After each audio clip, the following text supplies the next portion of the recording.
Hello dear students, मैं पूजा आप सभी का स्वागत करती हूँ हार्ट्स बायोलॉजी चैनल पर।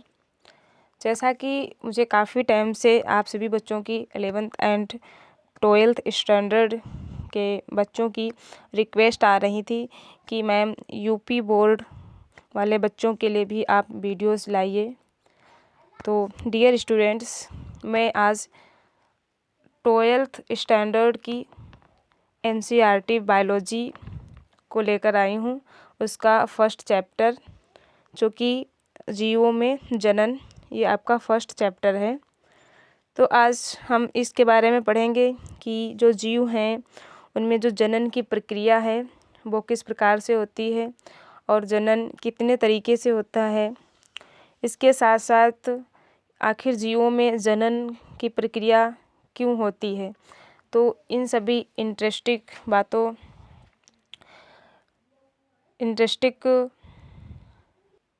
पॉइंट पर आज बात करेंगे। ओके, तो अगर आपके पास एनसीईआरटी बायोलॉजी 12th स्टैंडर्ड की बुक है तो आप उसे ओपन करके रख लीजिए और हमारे साथ साथ से मार्क करते चलिए, ठीक है। और अगर आपको यहाँ से क्वेश्चन आंसर करने हैं, रिटन फॉर्म में लिखना है जो कि आपको एग्ज़ाम के लिए तैयार करना है, तो उसके लिए हम जहाँ जहाँ पर अंडरलाइन करेंगे उसके हिसाब से आप अपना आंसर राइट डाउन कर लीजिए, ठीक है। यहाँ पर हम टू द पॉइंट की बात करेंगे क्योंकि यहाँ पर हम जो एनसीईआरटी की मेन बुक है उसी को लेकर आए हैं, उसी से पढ़ाएंगे, ठीक है। उसके बाद आप अब इसको अभी आपका नया सेशन स्टार्ट हुआ है ना। कुछ बच्चे अभी फर्स्ट ईयर स्टैंडर्ड में एडमिशन लिए होंगे और 12th वालों का तो अप्रैल से स्टार्ट हो गया, अब नया सेशन स्टार्ट हुआ है, ठीक है। तो जैसे आपके टीचर्स आपके स्कूल्स में इसके कंप्लीट कराएं, इससे पहले आप इसको अच्छे से हमारे साथ साथ एक बार रिवाइज कर लीजिए, जिससे आपको आगे अच्छे से इसको 2-3 बार पढ़ने का चांस मिले और अच्छे से आप इसको समझ सकें, ठीक है। तो ये मेनली क्लास 12th एस्पायरेंट्स के लिए यूपी बोर्ड वाले बच्चों के लिए है, ठीक है, जो कि टोटली हिंदी में रहेगा। मैं कोशिश करूँगी कि ऑल ओवर चीज़ें हिंदी में समझाने की कोशिश करूँ, बट जो बायोलॉजी की टर्मिनोलॉजी हैं उन्हें मैं एज इट इज़ ही यूज़ करूँगी। हाँ, साथ साथ मैं उन टर्मिनोलॉजी को डिफ़ाइन करती चलूँगी कि एक्चुअल में इस टर्मिनोलॉजी का मतलब क्या है। Clear? Now start chapter first, that is जीवों में जनन, रिप्रोडक्शन इन ऑर्गेनिज्म। आपको देखना है कि जो हमारे सराउंडिंग एरिया में बहुत डिफरेंट तरीके के ऑर्गेनिज्म प्रेजेंट हैं, ठीक है, लाइक एनिमल्स, पेड़, और इसके साथ साथ ऐसे माइक्रो ऑर्गेनिज्म जिन्हें हम अपनी नेकेड आइज नहीं देख सकते। हर एक ऑर्गेनिज्म क्या कर रहा है, अपने जैसी संतति को जन्म दे रहा है। क्या कर रहा है, अपने ही जैसी एक नेक्स्ट कॉपी को बनाता है। बट ऐसा करना क्यों ज़रूरी है, ठीक है। तो क्या होता है कि प्रत्येक जीव जो है वो चाहे एनिमल हो चाहे प्लांट हो, उसका क्या है, कुछ निश्चित समय है, ठीक है। यानी कि उसकी जो लाइफ स्पॉन है, उसका जो जीने का समय है वो क्या है, निश्चित है, ठीक है। तो इनका जो लाइफ स्पॉन है वो क्या है, डेफिनाइट है, यानी कि निश्चित है। उसके कुछ समय के बाद क्या होगा, उसकी नेचुरली डेथ हो जाएगी, ठीक है। इस बीच का जो टाइमिंग है उसे ही हम क्या कहते हैं, लाइफ स्पॉन, या फिर उसे हम जीवन अवधि कहते हैं, ठीक है। उसे ही क्या कहते हैं लोग, जीवन अवधि। तो हर एक जीव जंतु की अपनी अपनी जीवन अवधि होती है, यानी कि अपना अपना लाइफ स्पॉन होता है। किसी का लाइफ स्पॉन बहुत बड़ा होता है, किसी का लाइफ स्पॉन बहुत छोटा होता है, ठीक है। कोई कम ही साल जीवित रहता है, कोई बहुत हजारों साल तक जीवित रहता है, ठीक है। लेकिन फिर भी अवधि, जो जीवन की अवधि है, ठीक है, जीवन अवधि भले ही कितनी ही हो, परंतु प्रत्येक जीव की मृत्यु सुनिश्चित है, यानी कि फिर भी उनकी डेथ होना डिफाइन है, उनके डेथ होना निश्चित है। तो हम इसको किस तरीके से डिफाइन कर सकते हैं, या कह सकते हैं कि एक कोशिकीय जीवों को छोड़कर कोई भी जीव अमर नहीं है। एक कोशिकीय जीव मीन्स जो एक कोशिकीय जीव हैं वो क्या हैं, जैसे बैक्टीरिया है, माइक्रो ऑर्गेनिज्म है, ठीक है, यूनिसेलुलर जो ऑर्गेनिज्म है, ठीक है, वो क्या करते हैं, उनकी डेथ नहीं होती है, क्योंकि वो अपनी कॉपी को मल्टीप्लाई कर लेते हैं, अपने नंबर को इतना इंक्रीज़ कर लेते हैं जिससे ही उनकी ग्रोथ ही जो होती है वो उनका रिप्रोडक्शन हो जाती है, वो उनका जनन कहलाने लगती है। ठीक है, जैसे वायरस हैं, तो वायरस क्या है, वायरस तो जब इन्फेक्शन नहीं करता है किसी ऑर्गेनिज्म में, ठीक है, यानी कि अपनी होस्ट से जब वो बाहर होता है तब क्या होता है, इनएक्टिव फॉर्म में होता है। और जैसे ही किसी लिविंग सेल के कांटेक्ट में आता है, किसी जीवित कोशिका के कांटेक्ट में आता है, तो उसका जो जेनेटिक मटेरियल है वो एक्टिव हो जाता है और क्या करता है, इन्फेक्शन कॉज करता है, डिजीज़ कर देता है। तो उन एक कोशिकीय जो जीव हैं उनका छोड़कर अगर बात की जाए तो कोई भी जीव क्या है, अमर नहीं है, इमोर्टल नहीं है। सभी जीवों की क्या है, एक ना एक निश्चित समय पर उनकी डेथ होनी होती है। सपोज तितली की जो लाइफ स्पॉन है वो क्या है, 1 to 2 वीक है, यानी कि 1 हफ्ते से 2 हफ्ते तक जो तितली है, बटरफ्लाई, वो जीवित रहती है। ओके, एंड जो क्रो है उसकी लाइफ स्पॉन क्या है, 15 ईयर्स है। जो पैरट है उसकी लाइफ स्पॉन 140 ईयर्स है। ठीक है, तो इस तरीके से हर एक ऑर्गेनिज्म की क्या है, लाइफ स्पॉन डिफरेंट है। बट उसके बाद भी क्या है, इसकी कभी ना कभी तो पैरट की भी डेथ होती है, कभी ना कभी तो क्रोकोडाइल्स की भी डेथ होती है।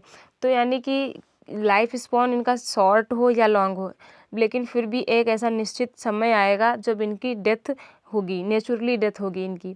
ठीक, तो अब मेन पॉइंट ये आता है कि हाँ ठीक है, एक नेचुरल टाइम आएगा, एक समय आएगा, इनका निश्चित जो समय है, उसके बाद इनकी डेथ हो जाएगी।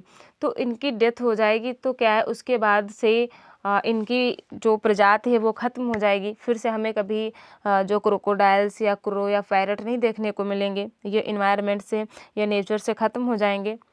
तो ऐसा नहीं है, क्योंकि इसी को क्या किया है कि इसी को इवॉल्व किया है अपने आप को ऑर्गेनिज्म ने, कि हम ना होने पर भी हमारी संतति यहाँ पर रहेगी। ठीक है, यानी कि हमें अपनी प्रजाति को बचाए रखना है।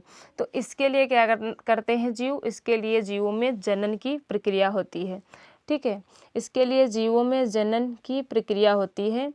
और होता क्या है इस प्रोसेस में, जो पेरेंट बॉडी होती है, ठीक है, जो एक मेन ऑर्गेनिज्म है, वो भले प्लांट हो या फिर एनिमल्स हो, वो क्या करेगा, अपने ही समान, ठीक है, एक जीव अपने समान एक छोटे से जीव को जन्म देता है, जिसमें क्या होती है, जो जन्म दिया है उसमें भी क्या होगा, उस डॉटर सेल में भी ग्रोथ होगी। ठीक है, संतति में वृद्धि होती है, इनमें परिपक्वता आती है तथा इसके बाद वह नई संतति को जन्म देती है।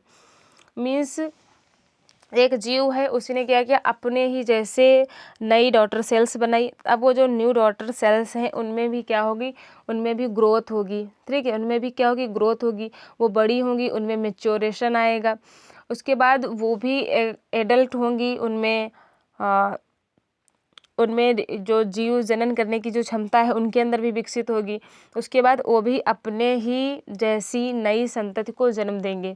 ये एक कंटिन्यू ऐसे प्रोसेस चलती रहेगी। ठीक है, जिसको हम क्या लोग कहते हैं कि जनन प्रजाति में एक पीढ़ी के बाद दूसरी पीढ़ी में निरंतरता बनाए रखती है। यानी कि एक पीढ़ी के बाद एक संतति ने जन्म दिया, फिर से उसने अपनी मेच्योरिटी को गेन किया, उसमें परिपक्वता, उसने फिर से जन्म दिया। यही एक चक्र चलता रहता है, जिससे हम क्या कहते हैं, इसे हम अल्टरनेशन ऑफ जनरेशन कहते हैं। ठीक है, क्या कहते हैं इसे हम, जनरेशन कहते हैं, कि एक जनरेशन के बाद नेक्स्ट जनरेशन आएगी। क्लियर। अब इसके बाद बात आती है कि जो सभी जीव हैं वो क्या, सभी लोग अपनी संतति को उत्पन्न करने के लिए एक ही तरीके के पैटर्न को फॉलो करेंगे, एक ही तरीके की जो क्रिया विधि उसको अपनाएंगे, तो नहीं। जैसे जैसे हमें प्रकृति में विभिन्न तरीके के प्लांट, एनिमल्स, ऑर्गेनिज्म देखने को मिलते हैं, वैसे ही इनके जनन करने की जो क्रियाएं हैं, जो तरीके हैं, वो उनके हैबिटेट यानी कि जहाँ पे वो रहते हैं, आंतरिक शारीरिक क्रिया यानी कि उनकी इंटरनल, इनकी रिप्रोडक्शन की जो एक्टिविटी है वो कैसी है, उस पर डिपेंड करेगी। इसके साथ साथ और कई फैक्टर्स, जैसे कि उनमें सेक्सुअल हार्मोन्स किस तरीके के हैं, उनमें फिजन हो सकता है, उनमें लैंगिक जनन हो सकता है, उनमें अलैंगिक जनन हो सकता है, वो गैमेट बना सकते हैं, वो यूनिसेक्सुअल हैं या बाईसेक्सुअल हैं, इन सारी बातों पे डिपेंड करता है कि वो अपने जनन के दौरान कौन सा पैटर्न को फॉलो करेंगे, कौन सी विधि को वो अपनाएंगे। क्लियर।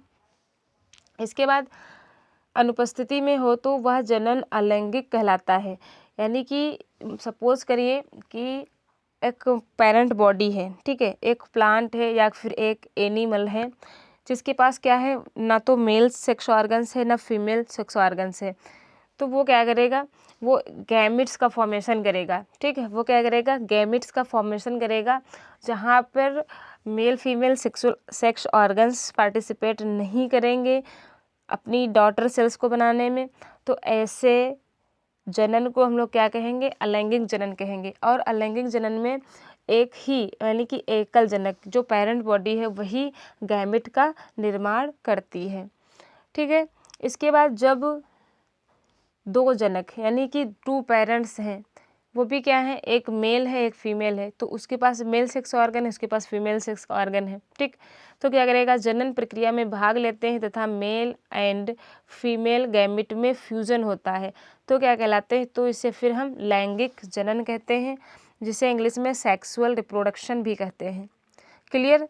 यानी कि असेक्सुअल रिप्रोडक्शन तब होगा जब पेरेंट बॉडी सिंगल है, उसके पास मेल फीमेल सेक्स ऑर्गन नहीं है, ठीक है, या फिर वो पेरेंट बॉडी एक सिंगल है, तब वो क्या करेगा, गैमीट्स को प्रोड्यूस करेगा और फिर वो गैमीट क्या करेंगे, जर्मिनेट होंगे। लेकिन यहाँ पर अगर मेल फीमेल पेरेंट बॉडी है तो उनके male gamete and female gamete, suppose ये इनका मेल गैमिट है, ये इनका फीमेल गैमिट है, तो फिर यहाँ पर इनका फ्यूज़न होगा, फ्यूज़न जिसे हम लोग क्या कहेंगे, फर्टिलाइजेशन कहेंगे।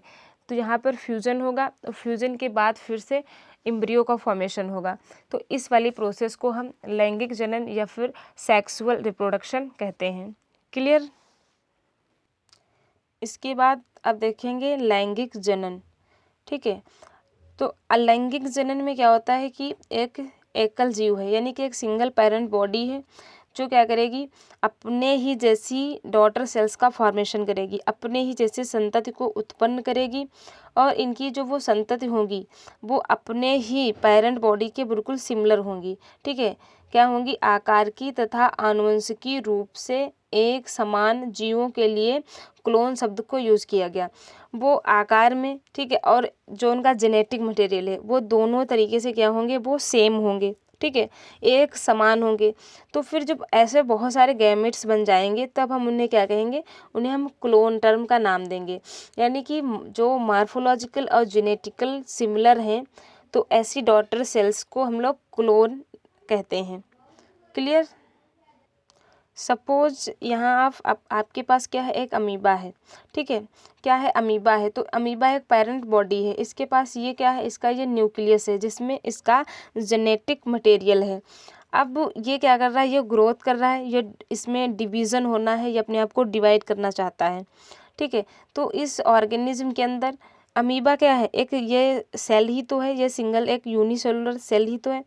तो ये क्या करेगा कि इस सेल के अंदर, ठीक है, इस सेल के अंदर कन्फॉर्मेशनल चेंजेस होंगे, प्रोटीन्स और एंजाइम का फॉर्मेशन होगा, ठीक है, क्योंकि सेल डिवाइड होना चाहती है तो उसके लिए एंजाइम्स तो चाहिए, पर्टिकुलर प्रोटीन्स तो चाहिए, ठीक है। एंजाइम क्या है, एक्चुअली प्रोटीन है, तो उससे पहले प्रोटीन चाहिए। प्रोटीन के लिए क्या होगा, प्रोटीन से पहले प्रोटीन किससे बनेगी, प्रोटीन तो मैसेंजर आरएनए से बनेगी, ठीक है, ट्रांसलेशन की हेल्प से बनेगी। तो इससे पहले क्या होना चाहिए, ट्रांसलेशन होना चाहिए, ट्रांसक्रिप्शन की प्रोसेस होनी चाहिए, ठीक है। और क्या होना चाहिए, ये सारी प्रोसेस के लिए फर्स्ट ऑफ ऑल जो इनका जेनेटिक मटेरियल होगा वो डिवाइड करेगा, ठीक। तो क्या होगा, डीएनए रेप्लिकेशन की भी प्रोसेस होगी। तो ये सारी प्रोसेस इस सेल के अंदर होंगी, क्योंकि सेल क्या करना चाह रही है, डिवाइड करना चाह रही है। सेल डिवाइड करेगी यानी कि अपने ही जैसी एक डॉटर सेल्स बनाएगी, तो उसके लिए इसके अंदर कन्फॉर्मेशनल चेंजेस होंगे और प्रोटीन और एंजाइम का फॉर्मेशन होगा। अब हो गया, इसके बाद इसको कन्फॉर्मेशनल मैसेज मिल गया कि हाँ अब इसे डिवाइड होना है, तो ये जो न्यूक्लियस है ये भी डिवाइड हो जाएगा, यानी कि इसका जो जेनेटिक मटेरियल है वो भी डिवाइड हो जाएगा।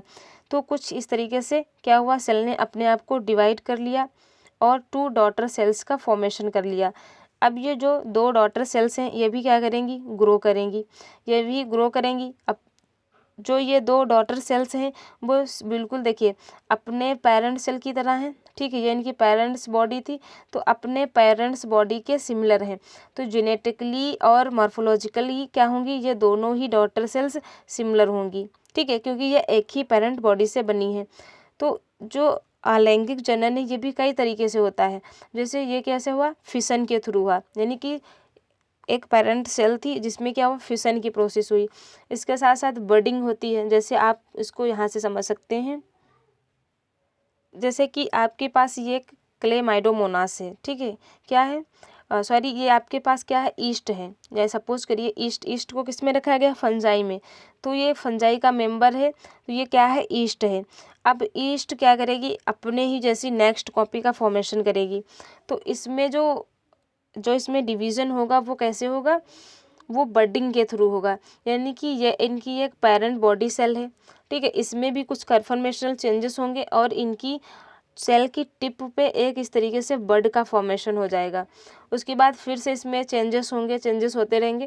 देन आफ्टर ये बड क्या करेगी, अपनी पेरेंट्स बॉडी से सेपरेट हो जाएगी, डिटैच हो जाएगी, और डिटैच होने के बाद ये अपनी खुद की एक होल ऑर्गेनिज्म का फॉर्मेशन कर लेगी, यानी कि ये कंप्लीट ईस्ट का फॉर्मेशन कर लेगी, ठीक है। तो एक ये मेथड हो गई रिप्रोडक्शन की। तो जो आसेक्सुअल रिप्रोडक्शन है उसमें दो मेथड हमने देखी, एक तो बाइनरी फिशन जो कि किसमें था, अमीबा में, और बडिंग जो कि हमने ईस्ट में देखा। इसके अलावा आसेक्सुअल रिप्रोडक्शन में और कौन कौन सी मेथड हो सकती हैं, ये कोनिडिया का फॉर्मेशन करेंगे, ठीक है। बडिंग, हाइड्रा में भी बडिंग देखने को मिलती है, और जेम्यूल का फॉर्मेशन करते। जो स्पंज है इसमें जो रिप्रोडक्शन की मेथड होती है आसेक्सुअल, वो कैसे होती है, जेम्यूल के थ्रू। बॉडी में कुछ जेम्यूल्स कप लाइक स्ट्रक्चर्स का फॉर्मेशन होता है जो अपनी पेरेंट बॉडी से डिटैच होकर एक नया स्पंज का फॉर्मेशन कर लेते हैं, ठीक है। तो ये भी आसेक्सुअल रिप्रोडक्शन की ही मेथड है। इसके अलावा जू स्पोर का फॉर्मेशन होता है, ठीक है।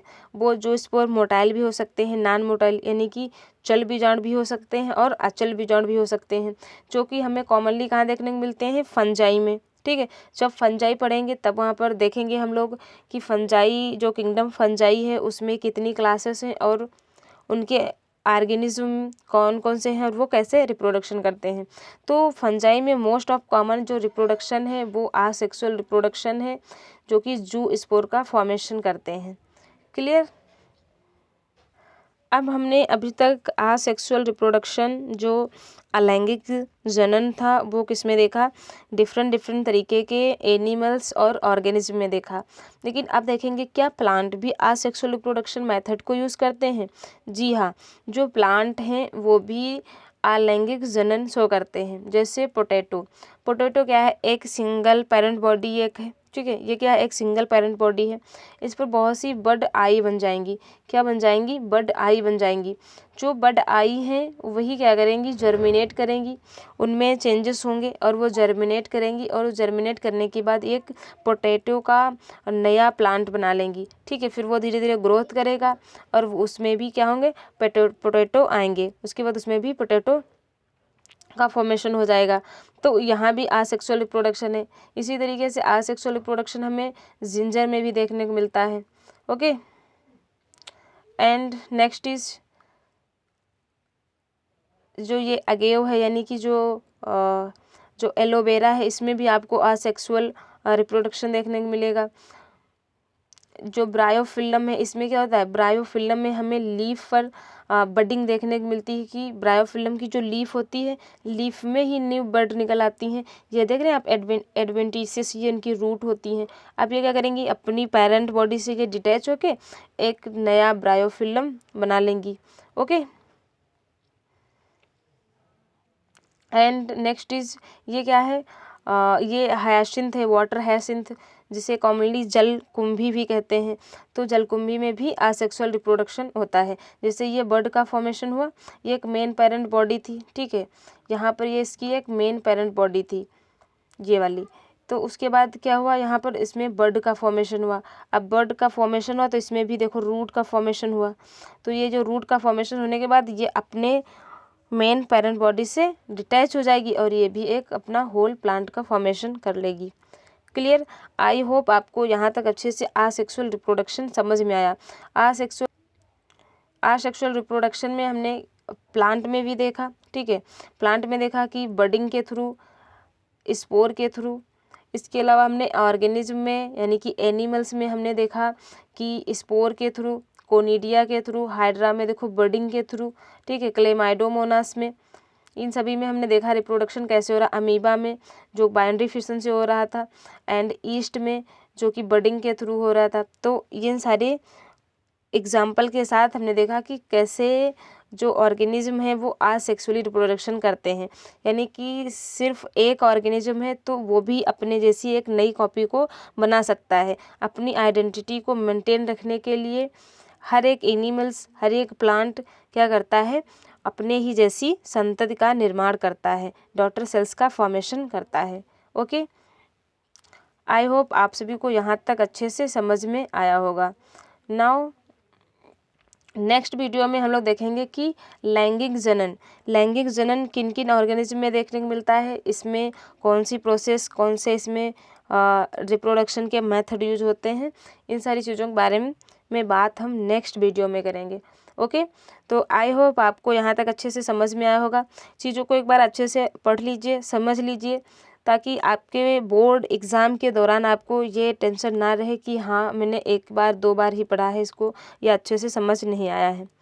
ओके, तो अगर आपको कुछ भी यहाँ से समझ में आया है, अच्छा लगा है, तो आप चैनल को सब्सक्राइब कर सकते हैं एंड शेयर कर सकते हैं। Thanks for watching.